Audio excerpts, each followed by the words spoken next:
Hello and welcome to The Table, a podcast from Fellowship West, where we come together to connect, learn, and grow as followers of Jesus. Here at The Table, we believe that faith grows best in community, that some of the most meaningful conversations happen not just in pews or pulpits, but around tables. Today, we are continuing our series where we get to hear real stories from real people, stories of how God is at work in the lives of our church family. Every episode, we'll sit down with someone from our West family to hear about their journey of faith, how they came to know Jesus, how he's transformed their lives, and how they're following him today. These are personal, inspiring, and sometimes surprising stories that remind us that God is alive and moving in our community. So grab a cup of coffee, settle in, and let's have a conversation.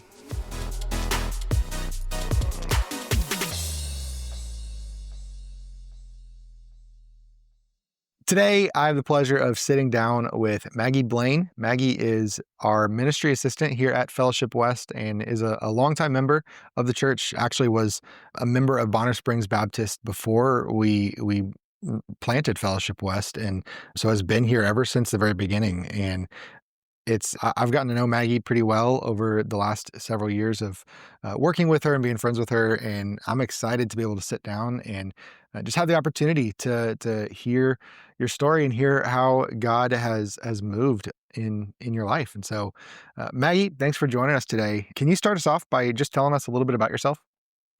All right, so I grew up in Kansas City, Kansas, until I was about 7 years old when my parents decided they needed to move us out of the city. Okay. And we moved. My parents bought land. Basically, it's in between Linwood, Basser, Bonner, and DeSoto. And we have 10 acres out there, and they built a house. And I went to Linwood Elementary School starting in the second grade. Before that, first grade, when we were building the house, I went to a Catholic school, Blessed Sacrament Catholic school, where my grandma was the secretary there. Okay. And that was one of the reasons, because we were renting a house while it was being built, and parents felt safe sending my brother and I there. Sure. That was first grade. And before that was kindergarten was at Stony Point North. So just grew up country girl. We had horses growing up. Always fun. Love it. They're a big part of my childhood and brought me lots of joy. I still love horses more than any other animal. And I don't know, just grew up. My mom was Catholic. My dad didn't really have religion at all. As far as like going to church, we didn't really go to church unless it was maybe somebody's getting married, Sure. somebody passed away, but not every week. Didn't ever see parents reading the Bible or anything like that. My mom did rituals and stuff, like just some of the things that she would do from growing up Catholic. And I just really never understood what it meant to be a Christian, what it meant, even to have religion in your life. I just saw little snippets here and there of what different people in my life were doing. And I don't know. So to that end, what would you say your view of faith or the church was growing up during those formative years? I don't know. I just maybe thought it was not pointless, but for one's own self, I guess. Not doing anything for God. You just kind of went through the motions, if you were religious or Catholic. Because I only saw Catholic, Sure. Catholicism. Yeah. I don't know. I just thought it was, you just went to church when you had to go. Christmas, Easter, weddings, funerals. Holidays and special occasions. Yeah. And that was it. I didn't really think about it until I was a little bit older. Okay. So what were some of the things that kind of led you to begin thinking differently about faith? So my aunt bought me a Bible. I can't remember exactly. I'm really terrible with dates, but I was probably 8 or 9. It was after we moved into the house, and it was a little, a mauve colored Bible, and it had my name imprinted on it. And I was so excited because I was like, wow, I get my own Bible. Yeah. Not that we had Bibles, but this was yours. This was mine, yeah. And so I'm like, this is so cool. I cannot wait to It's interesting to me that was so exciting to you whenever you didn't really have a whole lot of experience, like personally with faith outside of these like special occasions and kind of seeing these, but yet there was still something exciting about receiving that. Yeah, it was like I knew there was a God because of, like seeing, like the reason you go to church is, there's God or whatever. Sure. But yeah, to have that Bible and I'm like, oh, I can actually learn about God. And, at that point when I'm so young and not knowing exactly what it meant, I didn't know what I was doing, but I knew I was excited for the Bible and to be able to read it. So that's what I did. I started at the beginning. Okay. And I remember going through it and being completely confused. I'm pretty sure it was King James. Okay. Yeah. I have the Bible still, but it's pretty torn up.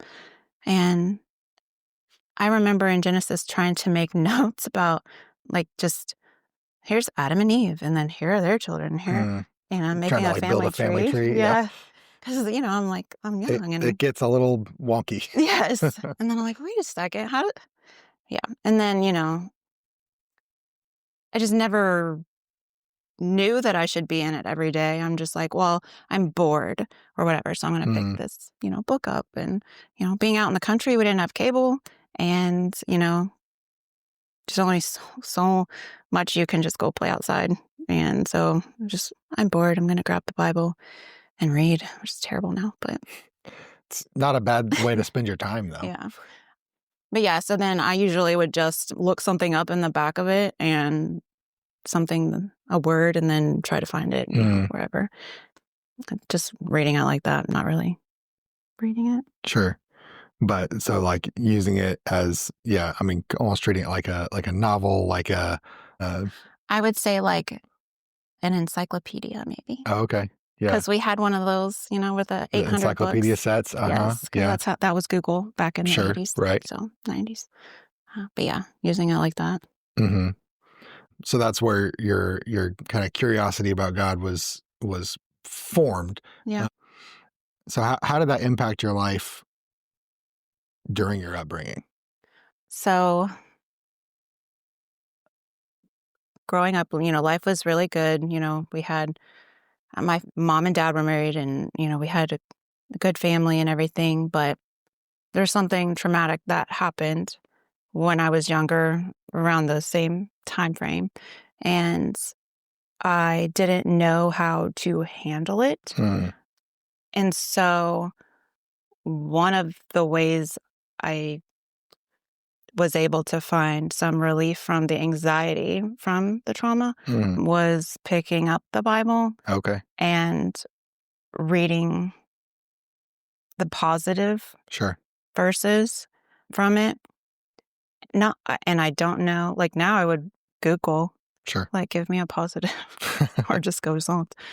But yeah, so searching in the Bible for something positive, trying to help myself out of the anxiety. Sure. Yeah. Also with that, I started praying every day. Okay. Because the anxiety was overwhelming. Sure.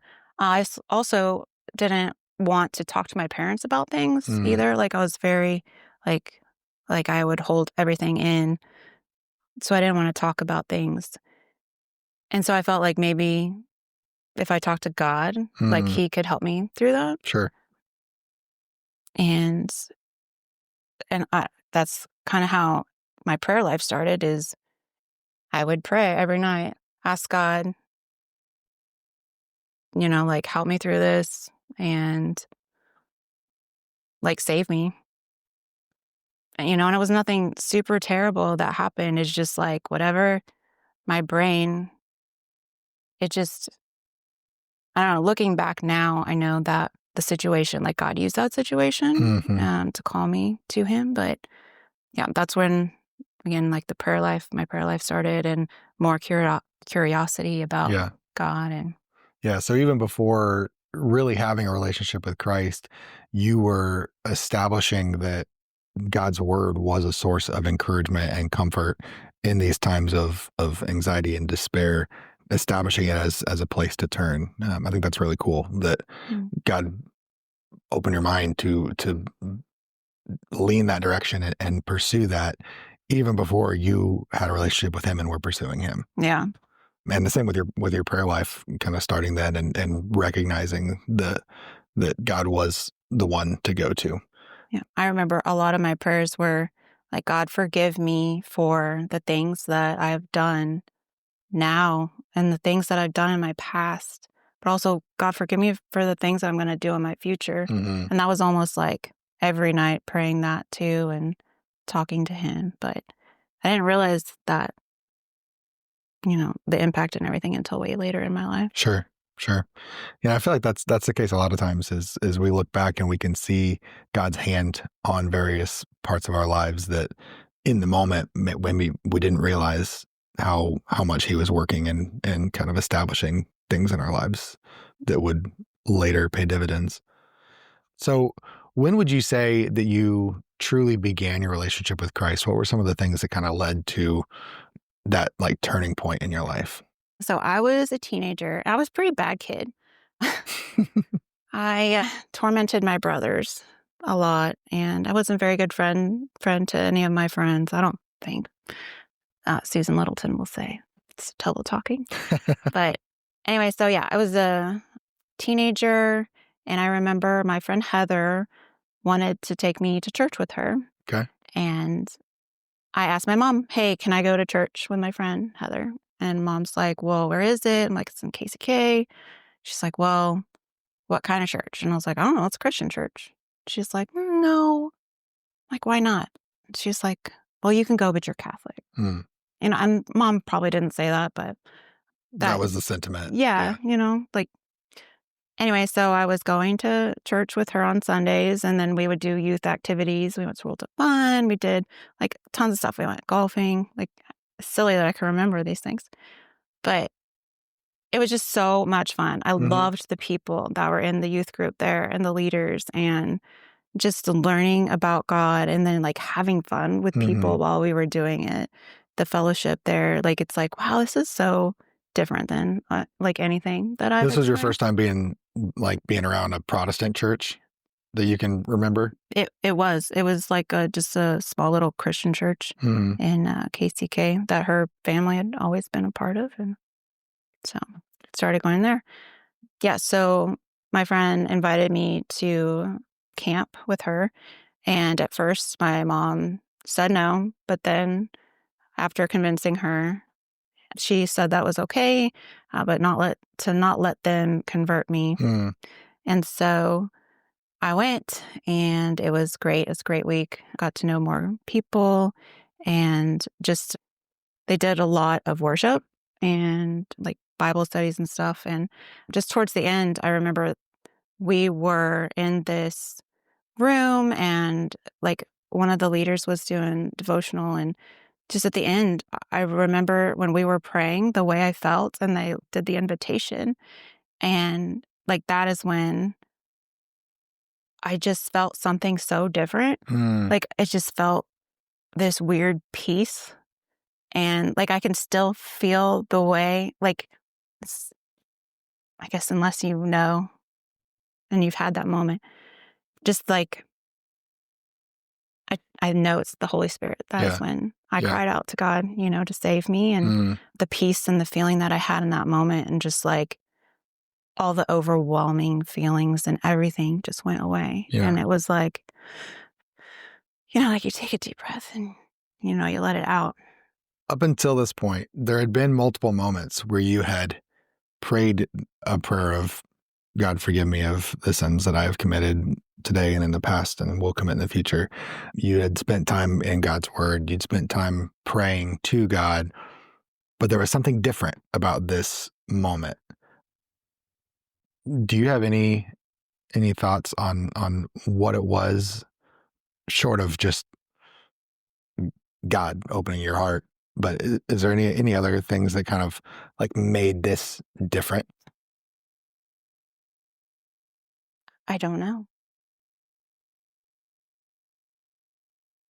No, I don't know. I just felt like he was calling me. Mm. Like I was being prompted. Like, this is what you need to do. This is what you need to do. Yeah. Yeah. And before it, instead of, Before, it was just me saying, mm, like, God forgive me. Like, I know I'm not good, and also I think that it goes back to, growing up, not knowing that Jesus was the way, that he mm, was the only way, right. and not like I always thought you could lose your salvation. Mm-hmm. I thought the way to heaven was by being good. Mm-hmm. So you have to be good and you have to pray to ask God to forgive you every day. Yeah, Sure. like that he was my priest or, Mm-hmm. Yeah. I mean, I didn't, yeah, it just,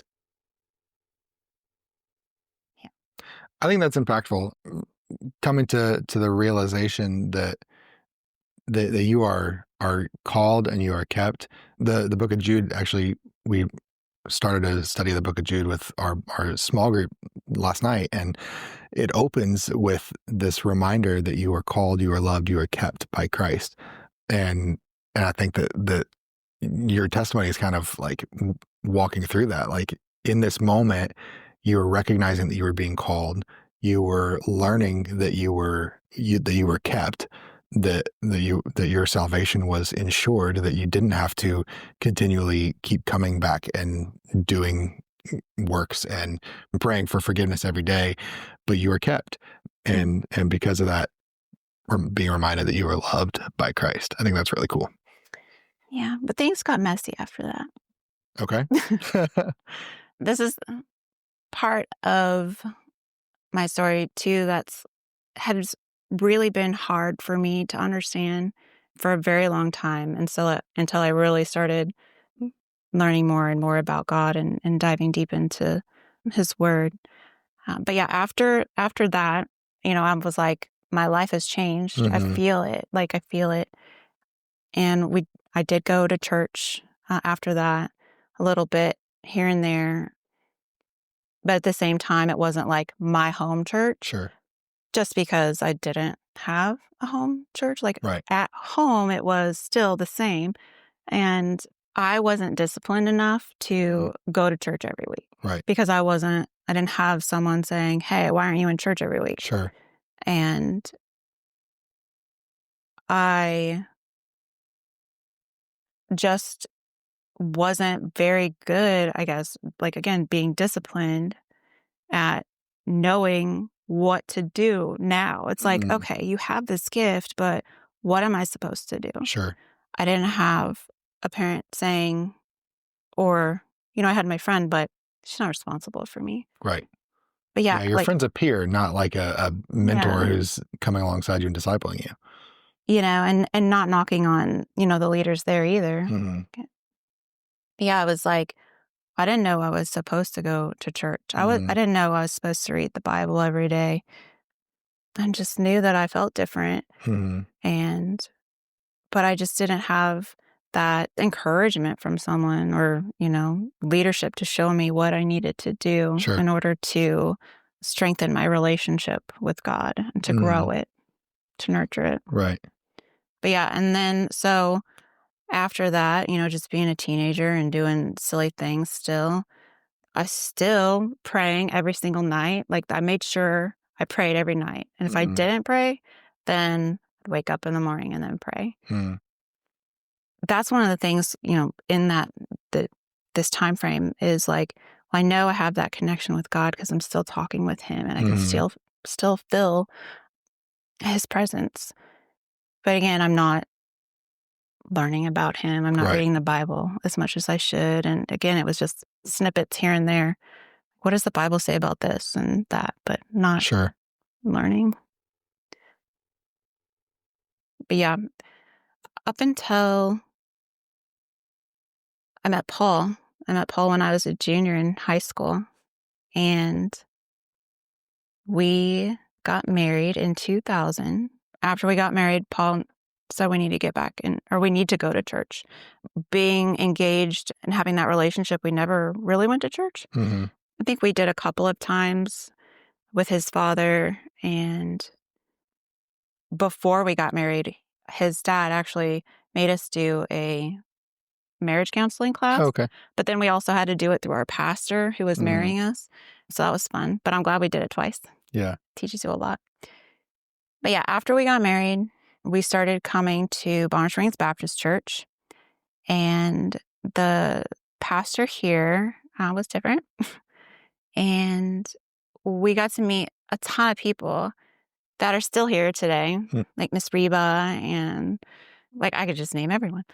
So when we first started coming here, I didn't realize that I had already been saved. Not that I forgot that I had been saved, but when we started coming to church here and hearing the message and being asked those questions, when were you saved? And I'm thinking, well, I don't know. Did I have that moment? It's like, well, you probably didn't have that moment. And, Paul grew up in the church, and I don't know, we ended up in his office, and it was like, well, you're not saved because you don't, like, these things haven't happened. You've never had that moment of salvation. And so in the office, he prompted us to pray the prayer and like told us what to pray. But I remember feeling in that moment no different than any, there just wasn't that connection. I'm like, okay, I'm saying this prayer, whatever. And I'm like, oh, yay, great. Let's get baptized.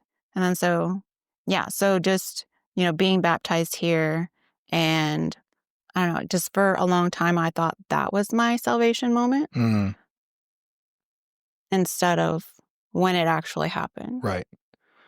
Because again, like I wasn't really reading the Bible and learning and like in that whole time period. Right. I just knew that here we are, we're going into church and we're hearing the word differently than I've ever heard it before from a pastor. It's different from the Catholic Church. Sure. So anyway, for a long time, I thought that was when my salvation moment was. Was it with your baptism? Yeah, it was before. Yeah. But it wasn't until further down in my life where I realized that was the first time. You had that moment at camp. Yes. Where you did begin your relationship with Christ, but then it took a while to really kind of set in and take that step of obedience and getting baptized and following through with that. Yeah. No, that makes sense.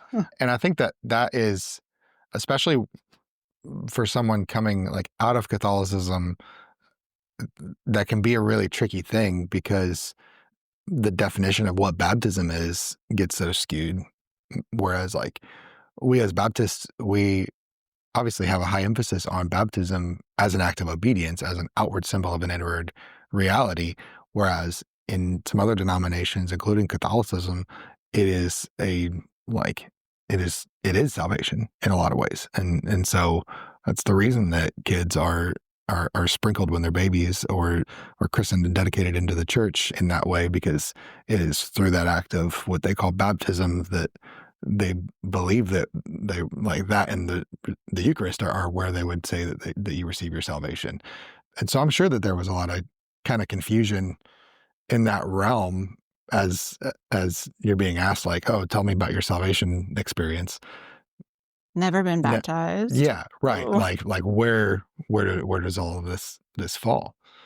So I'm glad to hear that. It's cool to hear that over the years, as you've grown closer with God, you've been able to like have your eyes opened to see like, oh no, I did have that moment. It wasn't in the office right before your baptism. It was years before at camp, whenever you did notice there was a difference in your life. It just took a little while to kind of realize that. Yeah. I think also too, my confusion was I remember asking God for forgiveness all the time, every night when I would pray too. It's like, well, did I have a moment before then? And, it's like, God, help me to find exactly when.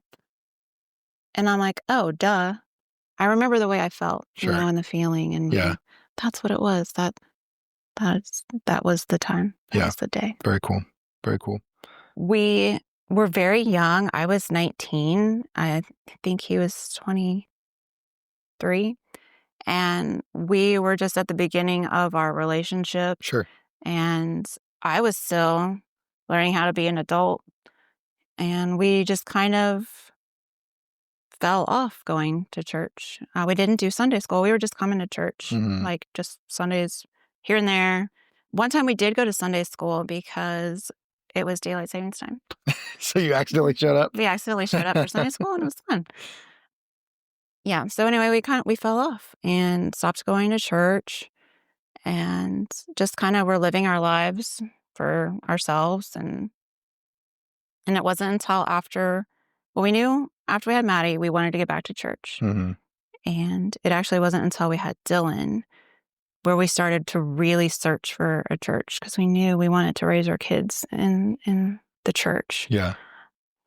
And his father would, invite us to church here and there. And I don't know, just searching for a church, we just really couldn't find something that felt right.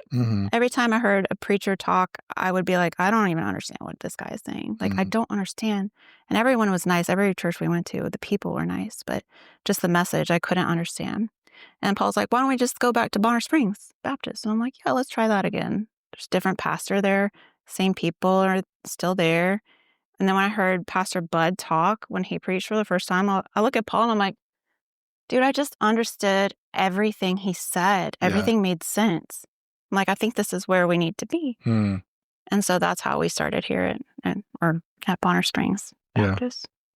Yeah, very cool. How did taking that step and really beginning to take your walk with Christ seriously in that time, how did that impact your life?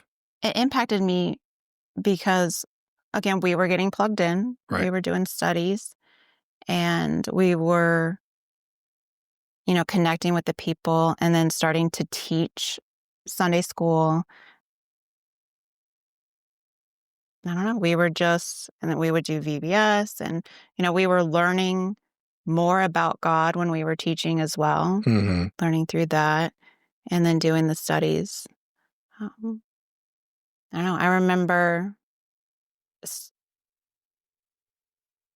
some of the studies that we were doing. We did one on like spiritual warfare at one time. And I remember I do not want any part of that because it scares me. Yeah. And there is no way, like even doing this study was really hard because I'm like, I do not want to be attacked at all.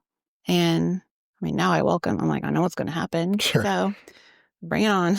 Would you have believed if you could go back and tell you during that spell, or even before, that you would come to the point where you are working at a church, you are leading women's groups and just as heavily involved in ministry as you are today? No. I mean, even 10 years ago, before I started working at that church and was just, still a baby Christian. No, I never would have thought I would be who God has called me to be and like where he's leading me. Never, ever. So what were some of the things that kind of led into you being called into that different direction? Well, I think it started when we started teaching Sunday school, teaching the little kids, again, we came back to church because we wanted our children in church. Sure. And so here we have an opportunity and a need. There was a need for teachers, and we got to teach, these little not babies, the little preschoolers about God and, getting to see their reaction to, Christ's love for them. Sure. And just being a part of that, and then eventually it's like, well, you need to lead VBS, or not that you need to, but we need you. I'm like, I don't want to do it. Like, okay, fine, I'll do it. It's like the me is not wanting to serve, but at the same time, it's like God's like, you. Like you get to do this. Right. So I don't know. It started with the Sunday school, and just, those little guys helped me with my confidence a little bit. Sure. And so like accepting those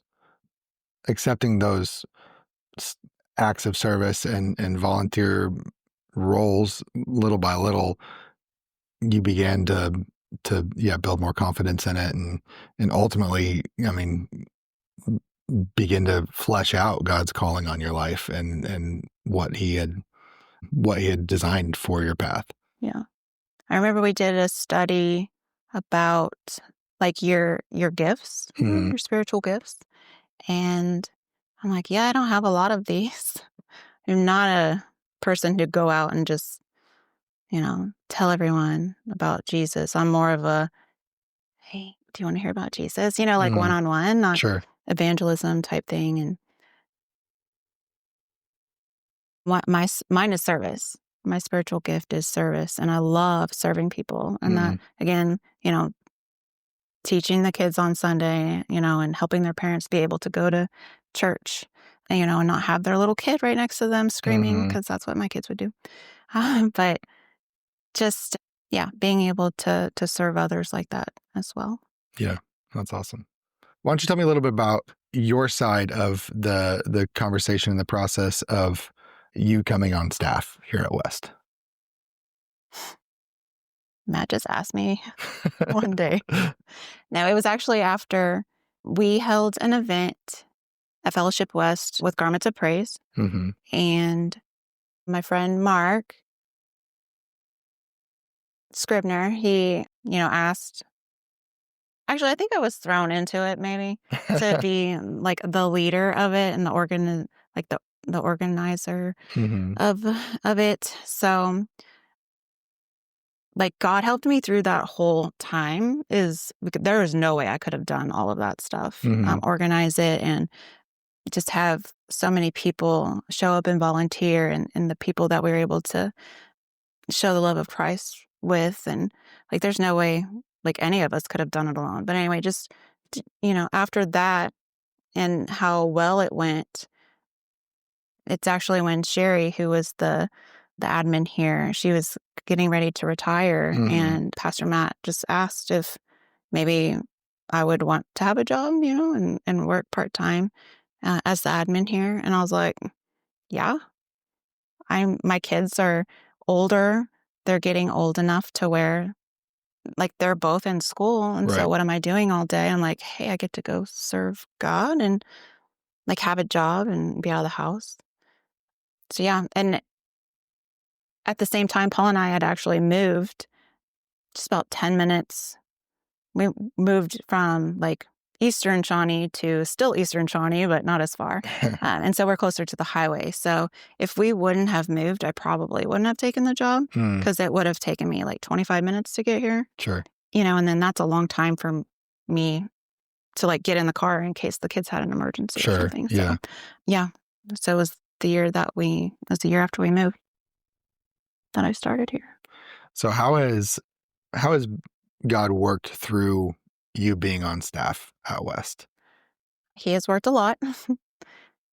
I remember when I first started, Sherry gave me a lot of tips on like pastors' personalities and stuff. I don't know. God has worked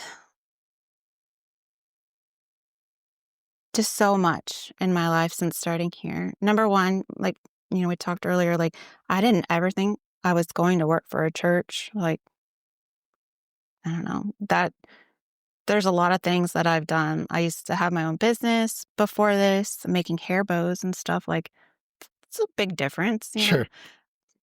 But I love being able to serve people, and like it just sounded like a really great opportunity. But I didn't realize how maybe stressful it was going to be spiritually. It goes back to like the spiritual warfare and stuff. Yeah. Not feeling good enough at the very beginning. Never, like, we pray on Mondays, right? During staff meeting. And I remember hearing you guys pray.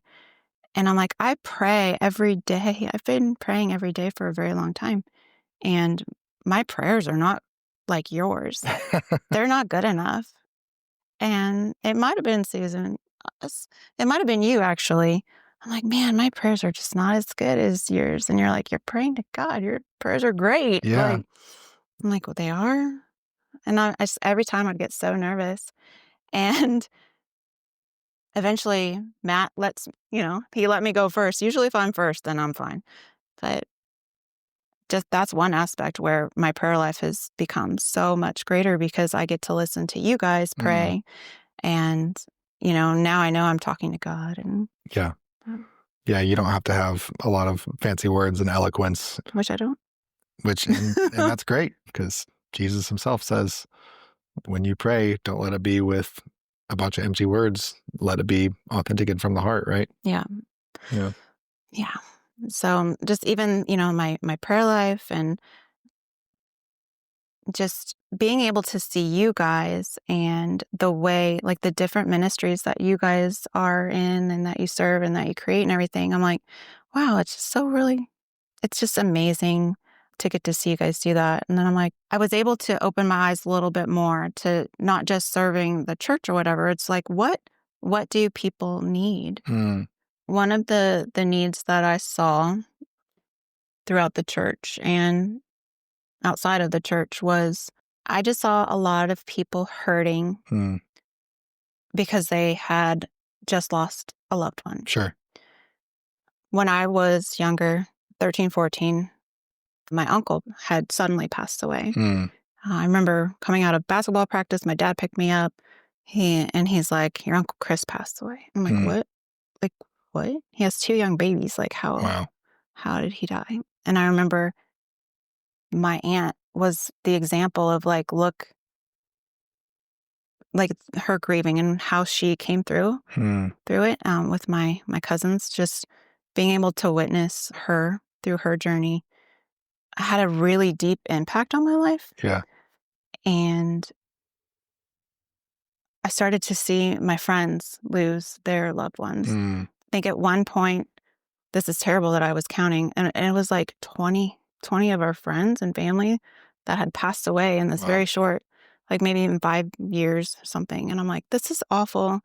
Like, what can I do to help these people instead of just like, well, what do you need? Do you want a meal? Do you want me to pray? Right. Like what is an actual Tangible. Yeah, that is going to help them Right. move forward, to help them with this. And I don't remember how I stumbled upon, I do. I remember looking up grief support groups on Google and in this area. And I think there was maybe one south of here, and then there was one like in KCK, and there was nothing in like Lansing, this type of area over here. I'm like, well, that's kind of sad. And so I'm researching a little bit more, and then I found GriefShare. And I started doing a little bit more research on that. And then I talked to Matt. Well, actually, before I talked to Matt, I actually prayed about this for a very long time, probably 6 months to a year before I came to Matt and asked him. And I'm like, I think this is a really great ministry. And would you let me start this, or like let me just be a part of it, get it started where someone else can come in and lead these groups? And he was like, yes, we need this. And he's not the one to ask for, someone to start something. He likes people to come to him. Sure. And that was like, wow, like, okay, but God has been working, he's just been, building up to this moment when we were able to start the ministry. Yeah. And it started actually right after COVID. which was when everyone was indoors. Sure. And I probably shouldn't tell everyone that we were we were inside with we were spread apart really far. And our first group, we had a good group of leaders, and we all started that first group. And it was such a huge need at that moment. Sure. And it was incredible, and it was sad. Yeah. And it was beautiful at the same time, just being able to work through the GriefShare program, with all these people who really needed it, especially at that time when there wasn't, nothing was happening. Right. No one was meeting. Right. And they were just supposed to, how are they supposed to process their grief? Right. So Right. God planned that perfectly. Yeah. I think that's so cool. And yeah, I mean, I've seen you like really come alive in the leading of that. And I have a lot of respect for that because I know that that is a very heavy ministry to be a part of. Yeah. I told God after several rounds of it, I'm like, I'm done. I can't do this anymore. Like, I'm not doing that anymore, God. And then there's God. Like, tee. And then I'm like, okay, you're calling me to do it again. Let's find someone else to lead. And then it goes back to like, are you being obedient? Right. Like, I know that's what he's asking. And I'm like, okay, you're right, God. Yes, God. Yeah.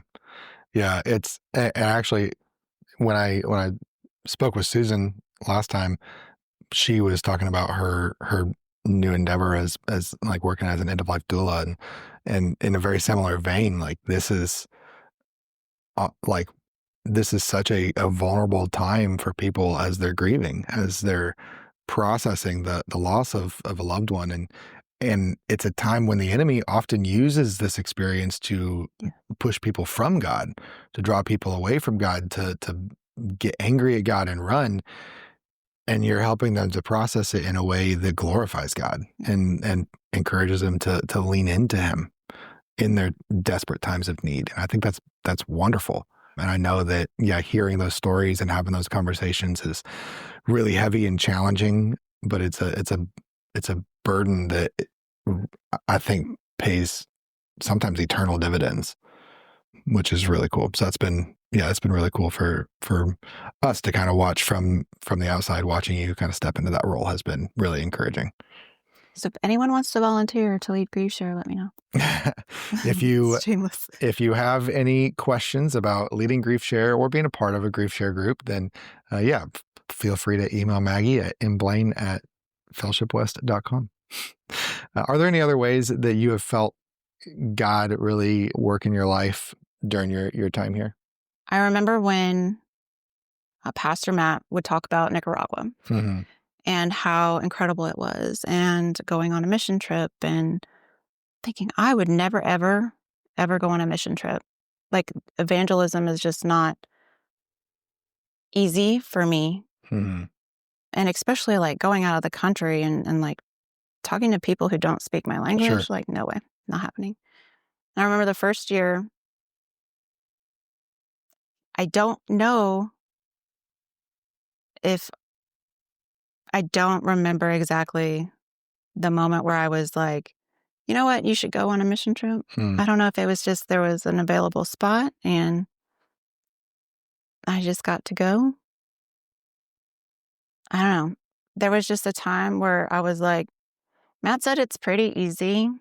So I have my passport. I think I'll go. Let's see what it's like. I'm really terrified. Don't know what to imagine. But Patty and Jim were there. And I'm like, if they're there, then that's my comfort. Like they're my people. And that you went that year. It was... I don't think I realized that was your first year going. It was. Yeah. So that was on 2020, February, before everything shut down. Yeah.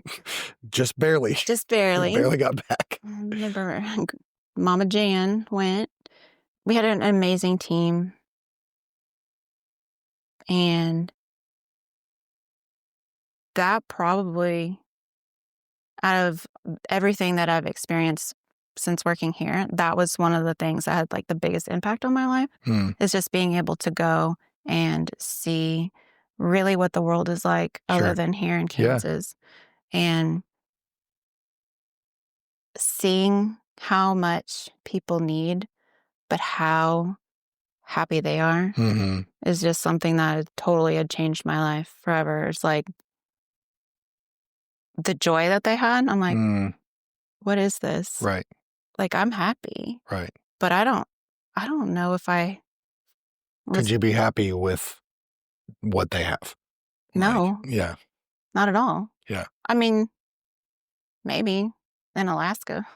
Just, no, I mean, how, yeah. So it really humbled me. And then coming home was really hard too. Sure.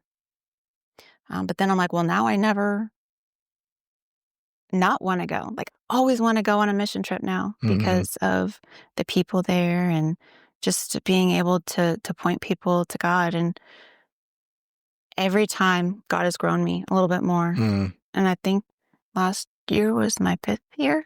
That's awesome. This is possibly going to be my 6th year. We'll see. Last year I had the opportunity to take my children, Maddie and Dylan, and that was incredible to get to see them grow. And yeah, that's so cool. Yeah, I love the way that missions opens our eyes to just the expanse of the world and God's hand in all different parts of the world, and encourages us in our own faith and forces us to kind of step out in boldness and fulfill what he is calling us to do. I think that's really cool. So Maggie, what are some things that help you stay grounded in your walk with Jesus? that is a great question. I feel like I've had a lot of different seasons in my life where I feel, I'm a mom and a wife and just all these different things. And sometimes I feel like life is getting really hard. And then sometimes I feel like life is really easy. And it's just like the ebbs and flow of life. Sure. But it's like, when those times get really, really hard, what am I doing? And normally it's pray. We did a Bible study in our Tuesday night study about praying. That's actually like one of the first studies we did, is because, I'm like, God, I wanted to start a group. I knew God was calling me to start a ladies group. And which has been killing it, by the way. Sort of. No, I'm just kidding. I love my ladies. I'm like, what do you want us to do? And I'm like, I'm thinking and I'm praying over it. And I knew that God wanted us to pray. I'm like, well, how do we pray? And so let's find a study on prayer. But at the very beginning of our study, we focus on prayer for each other. That was one thing that I wanted to do different because of, like, every other study I've been in, usually, you do your study, fellowship, all that. And at the end, then you pray. Sure. Yeah, what's your prayer request and stuff like that. And then sometimes I feel like it's rushed. Sure. I didn't want that. I wanted us to be intentional with each other and just be able to really love on each other as women, because it's hard now. I mean, I feel like it's harder now than at any time in my life. And yeah, so that's what we did. We ended up finding a study on prayer. And again, that's just always been my go-to, is prayer. Recently, just over the past few months, God has called me to the Bible. He's called me back to his word. And he has strengthened me through the past few months and led me in a deeper relationship with him. And that has kept me grounded. Yeah. I didn't know where to start at first. I'm like, God, I'm having a really hard time, and I just need you to guide me and lead me. Like, show me what you want. And he led me to Psalms. And I was like, you know what? I'm going to start at the beginning. And I'm not just going to read it. I'm going to get out, the commentary book. Sure. Yeah. And I'm going to get out my Bible study book, and I'm going to get out the Bible with nothing else in it except for his word.